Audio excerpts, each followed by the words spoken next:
the next one you should talk about is number 19 with John Yes, Shelby Spong, because that was the this is the one with John Shelby Spong is the best single person interview out of the whole series, at least thus far, and probably at the moment. It has, and we were speaking about Richard Dawkins before. There's an aside where John Shelby Spong is talking about Christopher Hitchens, another supposed visionary who's really a fraud, but he speaks about Christopher Hitchens, and they were at a debate function. And Christopher Hitchens gets wind of John Shelby Spong, and he hears what he says.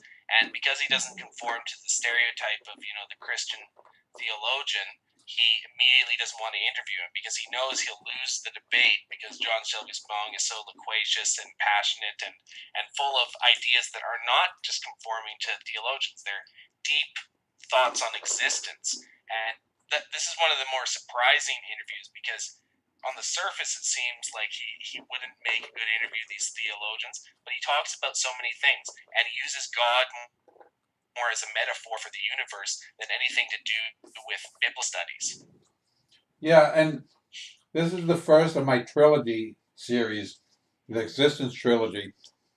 And what I did was I wanted to have a theologian, a philosopher, and a scientist talking about a big issue, in this case, existence. And I came I came across. I think he was the first choice I had for theologian. I had heard and seen him on a few videos and whatnot, and the idea of having a passionate pro-Christian guy rather than the typical fundamentalist right-wing nut was interesting. I remember he kept rocking back and forth, and sometimes his face goes out of camera, or you can see up his nostrils or whatnot, because he's in his 80s, so I guess he doesn't know where the camera is or has no idea about it. But yeah, it's a good. I don't know if it's the best one-on-one interview that I did. There are some other interviews that I think are just as good. The comic book guy, for example, even though it's a less weighty subject, he gave a brilliant interview.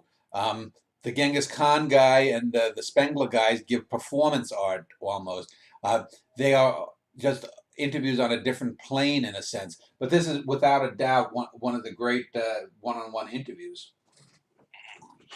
I would put it slightly above those simply because of the weightiness of the subject Yeah. and the fact that it is also a surprise out of it's kind of like out of nowhere interview. You would never expect this to be of the great caliber that it is.